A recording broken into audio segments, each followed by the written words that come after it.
Bonjour à tous et bienvenue sur ma chaîne, la bibliothèque d'Emilia. Aujourd'hui je vous retrouve pour faire le book haul du mois de novembre et j'avoue qu'il est quand même bien fourni. Je vous avais dit que ces derniers temps j'essayais d'être dans une démarche un peu plus responsable, à acheter moins de romans, à en demander moins et compagnie pour lire ce que j'avais dans ma pile à lire et pas forcément abandonner, unhauler des livres que j'avais achetés et que finalement sont restés trop longtemps dans ma pile à lire, qu'ils ne me tentent plus et compagnie. Et du coup c'est vrai que j'avais une démarche un petit peu comme ça.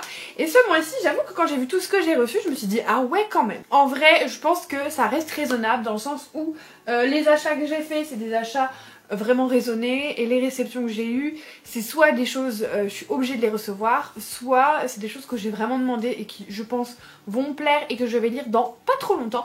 Donc du coup on a quand même 13, 14, 15, attendez, 1, 2, 3, 4, 5, 6, 7, 8, 9, 10, 11, 12, 13, 14, 15 romans et graphiques qui sont arrivés ce mois-ci dans ma pile à lire. Donc je vous propose qu'on commence par les VO.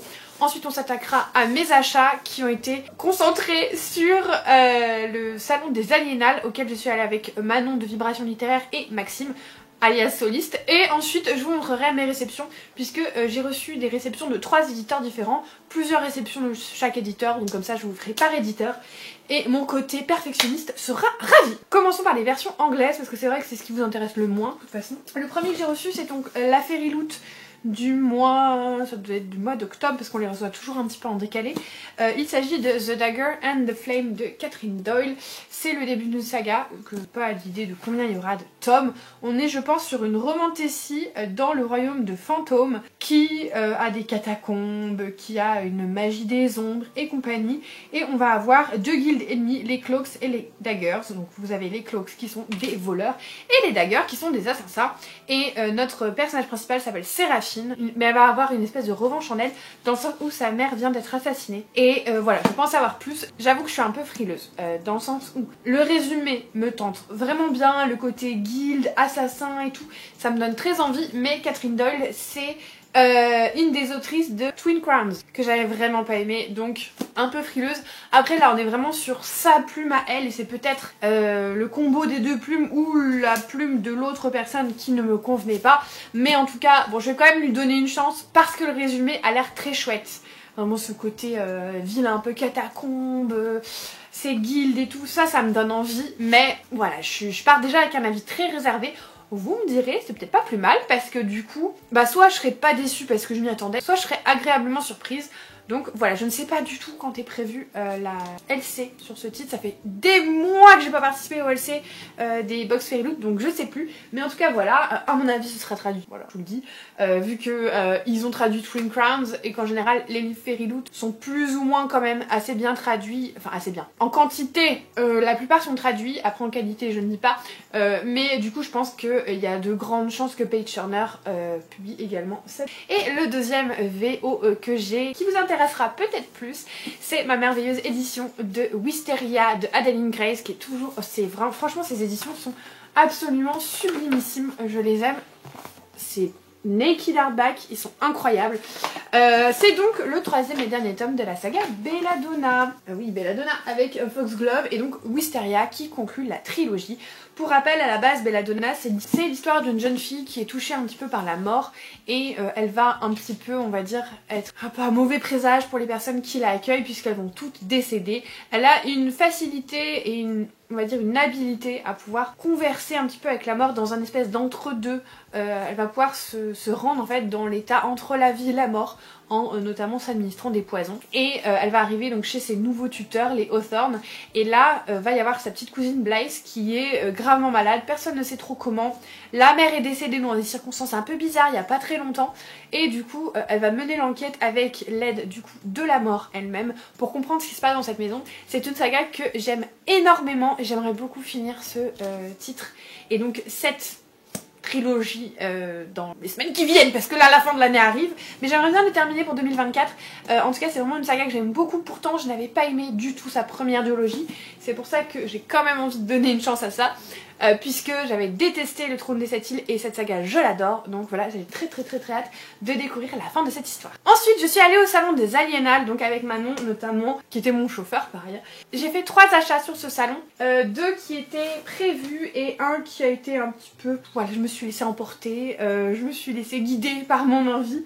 Le premier, donc qui était absolument archi prévu, c'était Les Filles de Witch Hazel House de Cécile Guillot et Nora Lake, qui a été dédicacé par ma précieuse Nora Lake, que j'apprécie tout particulièrement, qui est juste une petite femme d'amour, voilà, elle est trop choupinou. Et du coup c'est l'histoire de 4 jeunes filles qui se retrouvent dans une espèce d'université un peu d'été pour étudier la littérature. Donc c'est pas vraiment une université, c'est plus un camp d'été, voilà, elles se retrouvent toutes les 4. C'est très cosy, c'est très automne, c'est très machin. Un jour elles vont utiliser la planche de Ouija et réveiller un fantôme qu'il ne fallait pas réveiller. C'était une histoire très chouette, j'ai adoré. Je vous en parle notamment dans mon bilan lecture, si vous voulez une analyse de ce roman, puisque là on est dans un book haul, donc je ne vais pas vous raconter encore tout mon avis sur ce livre, mais en tout cas je l'ai vraiment beaucoup aimé.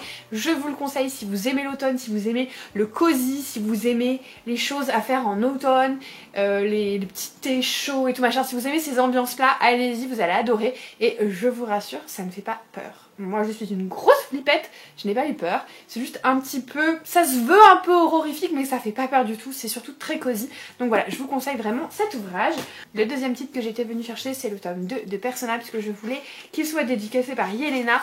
Persona, j'ai découvert grâce à Marie de la chaîne Mirazonchi qui fait une propagande méritée sur ce livre, et donc je l'ai découvert dans un de mes vlogs d'été, je vous le mets par là. J'avais vraiment beaucoup aimé, je trouve que c'est de la fantaisie young adulte française vraiment originale, qui se démarque avec de la diversité et de l'inclusivité, et en même temps ça prend pas totalement non plus le pas sur l'histoire. C'est hyper bien fait, c'est vraiment un truc que je vous recommande mais à 1000%. En fait on suit la vie de plusieurs enfants, puisque dans ce monde vous naissez avec un pouvoir, une habilité, et une fois que vous êtes adulte, vous devez soit vous consacrer au culte et donc donner votre vie au culte pour garder vos pouvoirs, soit vous marier et vos pouvoirs disparaissent. Et donc on suit ces jeunes gens qui sont du coup dans une espèce de, pas d'école, pas vraiment une école, c'est plus un endroit où tous les enfants vont et ils sont guidés par les prêtres, les machins, les bidules, et où ils vont contre rémunération, effectuer quelques tâches par rapport à leur pouvoir. Et donc on suit plusieurs personnages,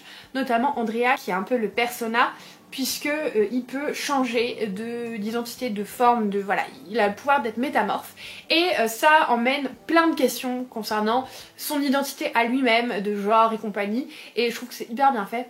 Vous avez d'autres personnages aussi, mais c'est surtout Andrea qui est le cœur du sujet, et donc ils vont être, on va dire, embauchés par une riche femme de la ville. On est dans une inspiration très empire romain, et du coup il va se passer plein de choses.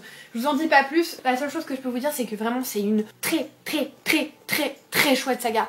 Lisez Persona s'il vous plaît, vraiment lisez Persona, ça mérite tellement plus de rayonnance sur les réseaux. Je tiens à le préciser, il y a des questions sur la suite, voilà. Le truc c'est qu'on sait pas encore si Hachette va publier la suite, parce qu'ils s'attendent de voir les retombées en gros du premier tome en poche et compagnie, pour voir si ça fait assez de ventes pour qu'ils publient la suite. Mais attention, hein, rassurez-vous, la suite sera publiée par Yelena quand même. C'est pas une question de est-ce qu'on va avoir la fin, on aura la fin. Dans quelle version, je ne sais pas. Mais donc lisez Persona, comme ça permettra d'avoir les versions Hachette pour tout le monde. Mais au-delà de ça, c'est vraiment une histoire qui est hyper chouette. Donc lancez-vous dedans. Moi j'ai hâte de découvrir le second tome, et puis voilà, je suis très contente d'avoir récupéré cet ouvrage. Et le troisième achat qui n'était pas du tout prévu mais qui a été imaginé, pensé et réfléchi sur ce salon, c'est Le Manoir de Castelcats de Alain T. Puységur chez Scrinéo, donc le premier tome, le tome des aspirants. Pourquoi? Puisque ma chère copine Aurélie de la chaîne Livromancienne adore cette saga, qu'elle m'a fait une propagande sur cette saga, que l'année dernière on a passé beaucoup de temps avec Alain T. Puységur sur le stand de Scrinéo, puis après on l'a revu sur Brajlon, mais on a beaucoup discuté avec lui chez Scrinéo, et que elle a vraiment une affection pour cette saga, et que moi je m'étais dit oh l'histoire a l'air chouette mais pardon, ne me jetez pas des cailloux, je n'aime pas les chats, donc j'étais un peu en mode je vais pas lire ça. C'est des chats à Poudlard en gros, voilà, c'est pas Poudlard mais c'est Poudlard avec des chats. Et ça a grandi en moi, Et en plus j'aime vraiment beaucoup l'auteur, que je trouve très sympa. Je trouve qu'il est très intéressant. Quand vous parlez avec lui, il y a une réelle discussion profonde et vraiment j'aime beaucoup l'auteur. Donc entre le fait que j'aime beaucoup l'auteur, que Aurélie adore cette saga et compagnie, je me suis dit est-ce que tu ferais pas abstraction du fait que ce soit des chats? Parce que c'est pas parce que c'est des chats que tu vas pas aimer, c'est juste au début je te dis genre ouais non, en fait j'aime pas les chats donc je suis pas hyper attirée par ça. Et puis je me suis dit, et c'est ce que j'ai dit à Manon, mais en fait finalement si je le prends et que je le lis en automne, pour Montreuil je pourrais lui prendre le tome 2, on sera en hiver, je pourrais lire le tome 2 et le tome 3 sort au printemps. Voilà, c'est bon. Ma logique féminine a marché et donc j'ai décidé de me procurer le manoir de Castelcats. J'ai hâte de le découvrir, de toute façon il faut que je le lise avant Montreuil. On est le 6 novembre, Montreuil c'est le 28 novembre. J'ai 22 jours pour le lire, ce sera fait les gars. Je vous jure que ce sera fait. Et si c'est pas fait, vous pouvez me jeter des cailloux, vous pouvez vous désabonner. Je vous jure, regardez-moi là, ce sera lu avant. Voilà. Je vous en fais un retour très rapide. Et enfin, le dernier livre que j'ai acheté, c'est un livre que j'achète à peu près tous les ans. Alors, ça fait 3 ans je crois qu'il publie un livre de cette autrice. C'est jamais mes livres préférés et je les revends souvent parce que une fois ça suffit, mais j'avais envie de l'acheter.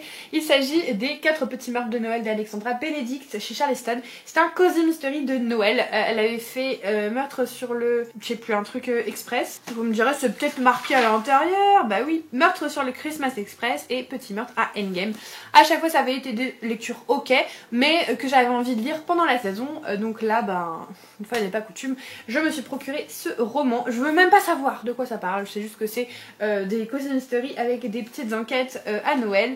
Il y a toujours un petit peu des enquêtes qui sont dissimulées, des anagrammes et tout machin pour que le lecteur se creuse à cervelle et j'aime beaucoup ce principe là. Donc même si c'est pas les livres de l'année, à chaque fois je passe un très bon moment. Donc voilà. On va du coup passer au SP et comme je vous disais j'ai reçu des services de presse de 3 maisons d'édition différentes. Donc bah, je vais vous les présenter par maison d'édition, ce sera quand même plus simple. La première sans grande surprise, c'est la maison d'édition Nami, tout simplement parce que je suis partenaire pour l'année 2025 avec les éditions Nami, ce qui veut dire que je lis en avant-première. J'ai déjà lu 2 livres là, 3 livres. 3 livres en épreuve non corrigée qui vont paraître donc en début d'année. D'ailleurs, je vous en parlais dans mon update lecture et je vous disais que je pouvais pas trop vous en parler parce que je pouvais pas vous donner trop de détails. Et donc, pour être très généreux, ils ont décidé de nous envoyer toutes les parutions de fin d'année. À partir du moment où on a été partenaire, on a reçu les parutions de 2024 qui étaient parues au fil du temps. Donc, j'ai reçu 4 titres du coup pour cette fin d'année. Le premier, c'est La chambre sans mur de Morgane Hortin. C'est un petit recueil de poèmes. Je vous avoue que je suis pas du tout poème, donc je sais pas ce que je vais en faire. Je sais pas si je vais essayer de le lire, ça va très vite en même temps, mais je suis pas très poésie. Je préfère plus les plumes poétiques et la poésie en musique par exemple que la poésie simple, juste la lire. Donc je vais voir, mais je crois que ça parle d'amour et d'un amour un peu charnel aussi. Voilà, donc je verrai, mais en tout cas, voilà, merci Nami. Ensuite, j'ai reçu Les Radley de Matt Haig, donc qui est le dernier roman de l'auteur qui sera publié. Ils ont publié quelques mois auparavant Une vie impossible que malheureusement je n'ai pas aimé, mais j'ai confiance pour celui-ci puisqu'il s'agit d'une histoire d'une famille de vampires où en gros les enfants sont pas au courant que ce sont des vampires puisque les parents ne leur ont rien dit et leur ont imposé un régime végétarien, mais au moment de l'adolescence, on va dire que la nature reprend le dessus et apparemment c'est très drôle. J'ai reçu que des très bons retours sur ce roman, sachant que j'avais adoré La bibliothèque des Minuit. J'étais donc très déçue de ne pas aimer Une vie impossible, donc j'espère que ça va me réconcilier avec cet auteur que j'aimais tellement, donc voilà. Ensuite j'ai reçu Quand le jardin refleurira de Sarah Misha Adams. J'avais déjà un titre de cette autrice dans ma palle que je n'ai toujours pas lu. Voilà, c'est une histoire très cosy avec un homme qui s'appelle Winston et qui a l'habitude de se réfugier dans son jardin, qui est pour lui le moment un peu de paix et de silence. Sauf qu'il y a une voisine et son fils très bruyant qui viennent de s'installer dans la maison mitoyenne. Et du coup en fait il va s'occuper de son jardin, dans le sens où en fait ils ont un jardin partagé et il va s'occuper de son côté, du côté de la voisine. Voilà, histoire de la contrarier à la base, et je pense que du coup ils vont nouer une relation amicale, qui vont s'entendre, qui vont se découvrir. Je pense que ça va être très beau.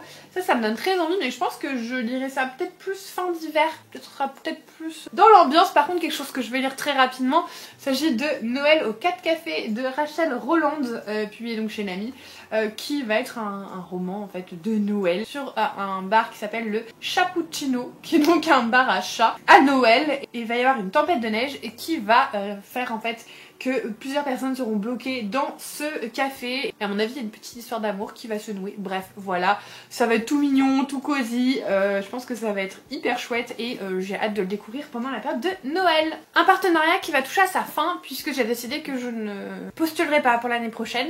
Il s'agit de la maison d'édition Gallimard Jeunesse. Alors pourquoi je ne postulerai pas? Parce que il y a eu trop peu de titres qui m'ont intéressée sur cette année. Je pense que j'ai dû en demander 4 en tout et pour tout, dont 2 cette année, et que je me dis qu'en fait c'est pas forcément moi la cible et que si je ne demande que 4 livres par an, vaut mieux laisser ma place à quelqu'un qui demandera plus de livres, qui sera plus la cible de la maison d'édition. Donc je préfère laisser ma place parce que pour 4 livres par an je peux me les acheter, je n'ai pas besoin d'être partenaire, c'est pas grave. Je pense que des fois il faut faire des choix comme ça dans la vie. J'avais quand même eu une très bonne lecture, c'était Méduse de Jessie Horton, elle avait été excellente.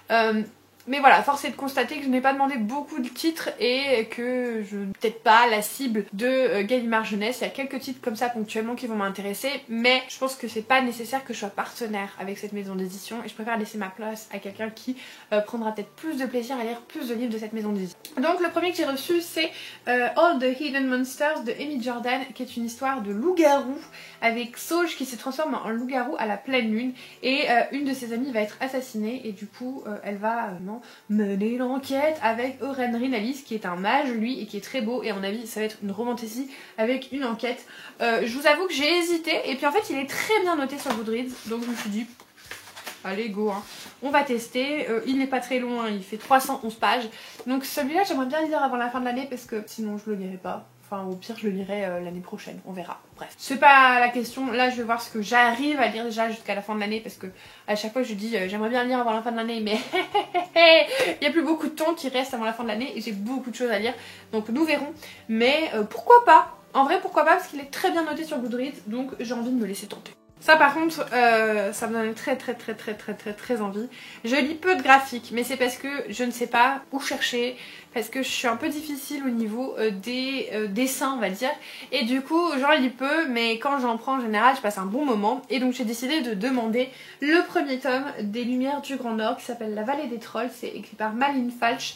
Et c'est un roman graphique, enfin c'est une BD mais sous forme de, vous savez, comme ça, floppy. C'est pas du tout sous forme de BD mais par contre je vous confirme hein, que c'est format BD, hein. On a que des bulles et ça a l'air tout mignon, tout cosy. On suit Sonia qui va recevoir la visite de quelqu'un qui lui dit qu'il vient d'un royaume magique et donc ils vont franchir le portail et voyager dans une aurore boréale pour arriver dans un monde peuplé de créatures mystiques et magiques. Ça fait très hiver pour moi, il y a un côté un peu viking, le Grand Nord et toute la façon dont c'est écrit, donc je le lirai sûrement pendant l'hiver. Voilà, je pense que ce sera très bien, c'est un premier tome et ça je suis très contente de l'avoir reçu. À mon avis ça va se dévorer vraiment d'une traite et je trouve ça vachement chouette le fait que le contour est noir. Vous voyez ce que je veux dire? Que ça apporte quelque chose à un contour blanc. Voilà, c'était ma petite réflexion du jour. Et donc on va passer au dernier éditeur. Là aussi on arrive sur une fin de partenariat puisque mon partenariat se terminera en décembre. Et pour le coup j'aurais bien aimé renouveler mais ils prennent des personnes différentes chaque année. Il s'agit de Hachette Heroes. Vous le savez, l'année dernière je vous l'ai dit, j'étais hyper contente de faire partie des partenaires Hachette Heroes parce que je suis archi méga fan de Disney, vous le savez, j'ai pas besoin de vous le répéter. Et du coup c'était vraiment un beau cadeau que d'être partenaire toute l'année. J'ai reçu des box géniales, j'ai reçu plein de goodies, j'ai reçu plein de choses en avant-première, je me suis régalée, c'était vraiment une année géniale de partenariat. Et guettez les posts parce que vraiment s'il y en a un que je vous conseille de faire, si vous aimez l'univers Disney, c'est celui-ci. J'espère que ceux qui me regardent et qui postuleront seront pris parce que vraiment c'était une merveilleuse année. Je pense pas que quelqu'un de chez Hachette Heroes passera par là et regardera ma vidéo. Mais si c'est le cas, sachez que je suis extrêmement reconnaissante et je vous dis un grand merci pour cette année de partenariat. Malheureusement, je ne pourrai pas assister à la journée entre partenaires qui aura lieu mi-novembre, tout simplement parce que c'était le jour où je dois rencontrer mes prestataires pour mon mariage, où je dois déguster mon repas de mariage pour choisir mon repas de mariage. Et que bien que j'adore ce que je fais sur les réseaux et que vraiment ça m'éclate et que ça me permet vraiment d'être épanouie dans ma vie, mon mariage reste prioritaire les gars. Alors j'ai été hyper triste triste et déçue de devoir dire je pourrais pas venir du coup. Mais mon mariage passe avant. Bref, tout ça pour dire que j'ai reçu 3 romans de chez Hachette Heroes dans 2 box différentes. La première box contenait l'anthologie des Twisted Tales, donc écrit par plein d'auteurs différents. Ce sont des petites nouvelles inédites sur tout simplement les Twisted Tales. Vous avez donc les histoires revisiter parce qu'il y en a qui sont déjà qui ont déjà été tout simplement traduites. Vous avez La Rose et l'Épine, donc La Belle au Bois dormant, écrit par Elisabeth Lim. Vous avez une nouvelle histoire de Mulan écrite par Elisabeth Lim qui avait déjà écrit le Twisted Tales sur Mulan. Vous avez une nouvelle sur Peter Pan, une nouvelle sur je ne sais pas qui, triplé rendu chez la sorcière, aucune idée.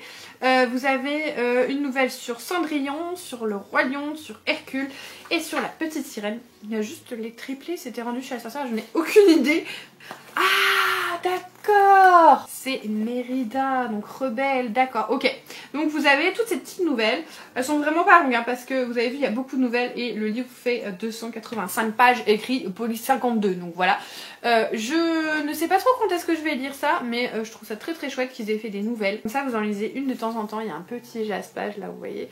Avec donc La Petite Sirène, Hercule, Cendrillon, Mulan, là vous avez le Roi Lion, là vous avez donc La Belle au Bois dormant, et je suppose qu'en dessous vous avez ce qui manque, c'est-à-dire Rebelle et... Bon, c'est censé être Peter Pan, mais je vois pas trop le lien. Mais bon, bref. Ah non, c'est la planète au trésor, c'est pas du tout Peter Pan. Ah, je comprends mieux, je comprends mieux. Bref, trêve de digression, c'est une anthologie, donc je vous en dirai des nouvelles, voilà, tout simplement. Et ensuite, dans la dernière box que j'ai reçue le nouveau de la saga des vilains, donc Tuons la Bête de Serena Valentino, comme d'habitude. On avait déjà eu l'histoire de La Belle et la Bête avec le personnage de la Bête, mais là c'est centré sur Gaston. Voilà, vous le savez, cette saga c'est un peu en dents de scie avec moi, donc on verra. Mais c'est le dernier tome qui est sorti, je suis à jour en plus, donc je peux le lire assez rapidement. Et là, la pépitas, le premier roman graphique des éditions Hachette Heroes. Puisqu'il y avait eu 2 BD sur des Twisted Tales que j'avais pas beaucoup aimé. Et là, pour le premier roman graphique, ils ont choisi mon Twisted Tales préféré. Et ma méchante préférée. Elle est où? Vous la voyez? Non, vous la voyez pas, elle est en haut. Il s'agit de Cruella, donc c'est Cruelle Diablesse. C'est un roman graphique dans des tons rouges et blancs et noirs. Incroyable. J'ai adoré ce Twisted Tale. Non, c'est pas un Twisted Tale, c'est la saga des vilains. J'ai adoré ce tome, donc je suis vraiment ravie. Mais ravie qu'ils aient choisi celui-ci pour faire un roman graphique. Et de redécouvrir cette histoire à travers une patte graphique que j'aime beaucoup. Franchement, je l'ai feuilleté, il est magnifique. Donc trop contente d'avoir reçu ça vraiment. Et je le lirai très rapidement. Voilà, on est arrivé à la fin de cette vidéo. J'espère qu'elle vous aura plu. N'hésitez pas à me dire s'il y a un livre parmi tout ce que je vous ai présenté qui vous tente tout particulièrement. Et puis écoutez, je vous remercie pour tout votre soutien vidéo après vidéo. On arrive à la fin de l'année. Là, je suis en train de commencer à faire les bilans, de voir tout ce qui s'est passé pendant l'année. Et c'est fou comme cette chaîne a grandi. Donc un grand merci à vous, vraiment.